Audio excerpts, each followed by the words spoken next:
नमस्कार। हमारे साथ आज़ाद समाज पार्टी के मंडल संयोजक रिंकू अम्बेडकर जी हैं। तो भैया आप ये बताइए, मेवालाल पासी हत्याकांड में कल चंद्रशेखर भाई आए हैं, नगीना सांसद, तो उनके व्यवस्था में आपने क्या क्या व्यवस्था की है?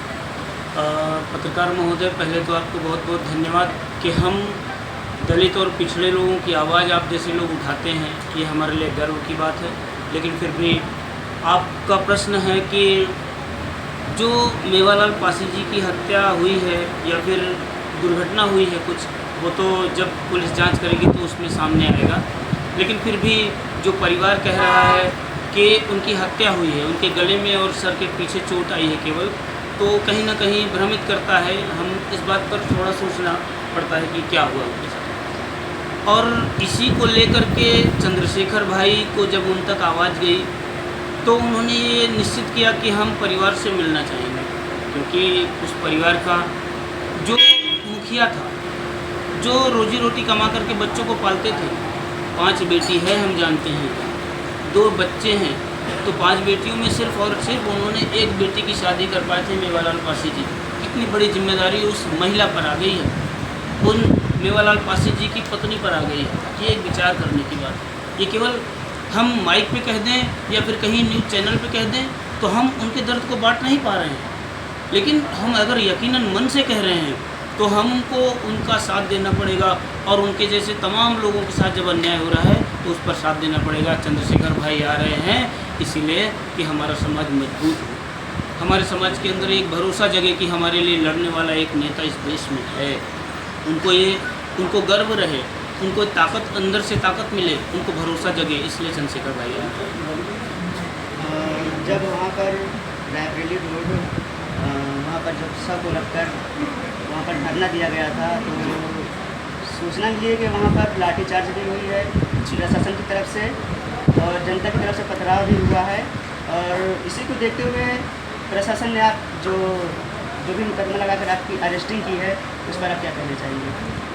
पत्रकार महोदय, मैं सिर्फ ये कहना चाहूँगा कि हमारे लोगों को, अगर हमारे समाज के ऊपर अन्याय और अत्याचार हो रहा है तो हमारे लोगों को ये चाहिए कि हम किसी भी तरह से गैर कानूनी और गैर संवैधानिक चीज़ों को नहीं अपनाना चाहिए। सड़क जाम करना एक गलत धारणा होगी, ये सड़क जाम करना नहीं चाहिए।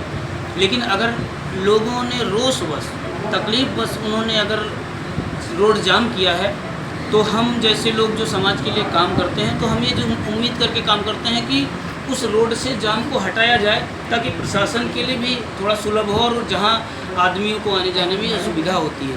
जब रोड जाम हुआ था तो आप पत्रकार महोदय, मैं जब गया वहाँ पर तो मुझे परिवार के लोगों ने फ़ोन किया कि रिंकू भाई, हमने जाम लगाया हुआ है और ये पुलिस वाले सुन नहीं रहे हैं, प्रशासन सुन नहीं रहा, हमारी FIR नहीं दर्ज हो रही है।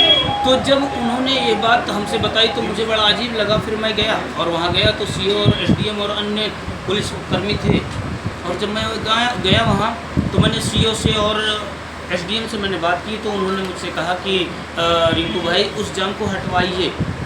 तो मैंने कहा कि ठीक है, मैं यही चाहता भी था कि मैं जाम हटवाने में सहयोग करूं।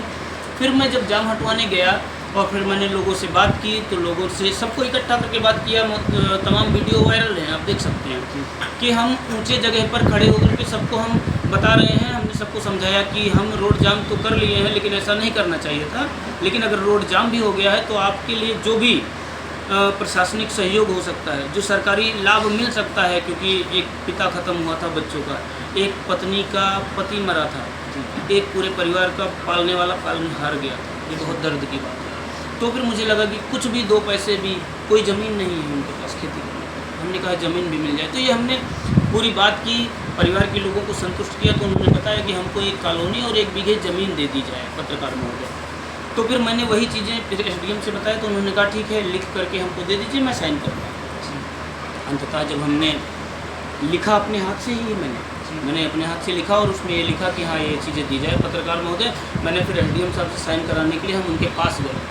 पत्रकार महोदय, मैं उनके पास जब गया तो इधर जो CO थे, CO साहब ने पता नहीं किसका फ़ोन आया, हमारे सलवन के जो CO हैं उनके पास किसी का फ़ोन आया और उसी समय उन्होंने कह दिया कि इनको हटाओ।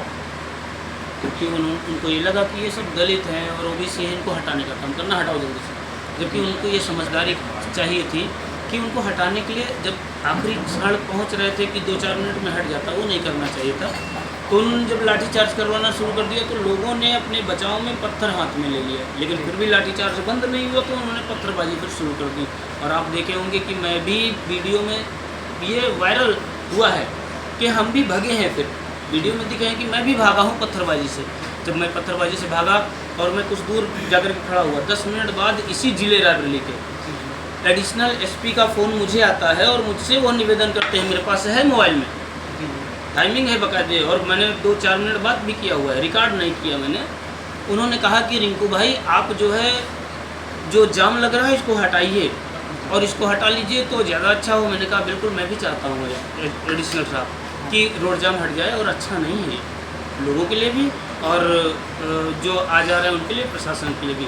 फिर उन्होंने मुझसे फिर निवेदन किया तो फिर मैं दोबारा गया, फिर परिवार से बात की और अन्य लोगों ने भी मेरा साथ दिया, उसमें तमाम साथी हमारे अपने लोग रहे, उन्होंने साथ दिया और फिर परिवार से बात हुई। और परिवार से बात होने के बाद फिर हम लोग जा कर के एसडीएम से और अन्य अधिकारियों से साइन करवा करके वो हमने वहाँ से लाश हटवाने का काम किया और सड़क पूरी खाली करवाया और जा कर के अंतिम संस्कार भी करवाया, यानी कि उनके जो शरीर था, उनका पार्थिव शरीर, उसको हमने ज़मीन में दफनवाया और परिवार के साथ सब लोग थे। उसकी भी फ़ोटो वीडियो पूरी उपलब्ध है। लेकिन इसके बावजूद भी प्रशासन ने गलत तरीके से किसी सत्ता के दबाव में जानबूझ करके मेरे ऊपर एफआईआर किया।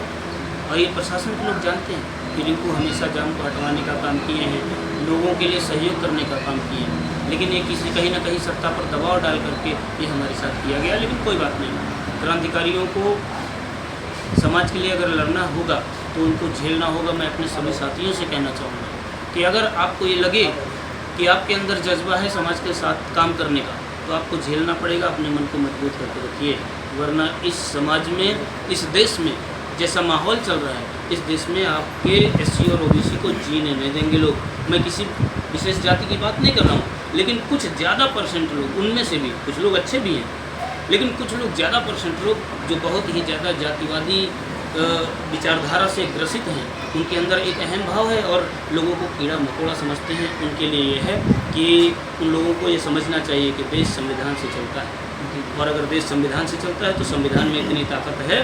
मैंने तो बहुत पास से देखा है, जब मुझे अरेस्ट किया गया कि मैंने बहुत पास से देखा कि संविधान ने ही मुझे उसी दिन रिलीज किया, मुझे जेल नहीं जाने दिया। क्यों? क्योंकि मैं गलत नहीं, देर हो सकता है, अन्याय, लेकिन अन्याय नहीं होने देगा। ये संविधान है, ये बाबा साहब ने लिखा। मैं शुक्रगुजार हूँ, मेरा पूरा समाज शुक्रगुजार है, पूरा देश शुक्रगुजार है कि वो बाबा साहब ने संविधान लिखा और इस देश को अच्छे से चलाने में वो सहयोगी बने। जी। अच्छा, आप ये बताइए कि घराई पिछवरिया में अर्जुन पासी हत्याकांड हुआ था, उस भाई को अभी तक न्याय नहीं मिल पाया, तो क्या लगता है आपको मेवालाल जी को न्याय मिल पाएगा? अगर घराई पिछवरिया में जो अर्जुन भाई थे, हमारे दोस्त भी थे, बहुत अच्छे साथी थे, मेरे छोटा भाई था मेरा, और उसमें अगर उस भाई के परिवार को न्याय नहीं मिल पाया है तो कहीं ना कहीं गलतियां हैं, उस पर देखेंगे हम, इस पर भी चर्चा करेंगे चंद्रशेखर भाई से। जब हमारे भाई यहाँ आएंगे मैं उनसे भी ये उम्मीद करूँगा, जब भाई आएंगे तो मैं निवेदन करूँगा एक बार अर्जुन पासी परिवार से भी मिलें और वहाँ जाकर के उनके घर पर मुलाकात करें और देखें कि क्या स्थिति है। यहीं पर अधिकारी उपस्थित रहेंगे, मैं उनसे निवेदन करूँगा कि चंद्रशेखर भाई से कि सांसद महोदय आप जो है अधिकारियों से बात करिए कि उसकी प्रगति क्या है, क्या हुआ उस परिवार का। वो परिवार तो नष्ट हो गया। अर्जुन पासी जी के पिताजी भी, मैंने जहाँ तक जानकारी मुझे, वो भी खत्म हो गए हार्ट अटैक से। क्या हुआ? हमारे लोगों को न्याय नहीं मिल रहा है। हमारे लोगों को अपनी तलवार, अपनी लाठी मजबूत करने के बजाय अपनी कलम को मजबूत करना ज़रूरी है। मैं समाज से कहना चाहूँगा ये करे, वरना इसी तरह घटनाएं होती रहेंगी और लोग आएंगे, तमाम लोग केवल नेतागिरी करेंगे और आकर के चले जाया करेंगे। प्रशासन मजबूत लोगों के साथ खड़ा रहेगा, कमज़ोर लोगों का हमेशा भी हरासमेंट होगा, उनको कमज़ोर किया जाएगा। कलम मजबूत करेगी अपने पूरे भविष्य को, हम यही कहना चाहेंगे। हम बात करेंगे चंद्रशेखर भाई से कि अर्जुन पासी कांड के बारे में जानकारी करें और क्या हुआ है, उसमें क्या सहयोग कर सकते हैं। वो पूरी तरह से उन पर उम्मीद है मुझे भी कि अर्जुन पासी परिवार को उनको न्याय। चलिए, बहुत बहुत धन्यवाद। जय हिंद।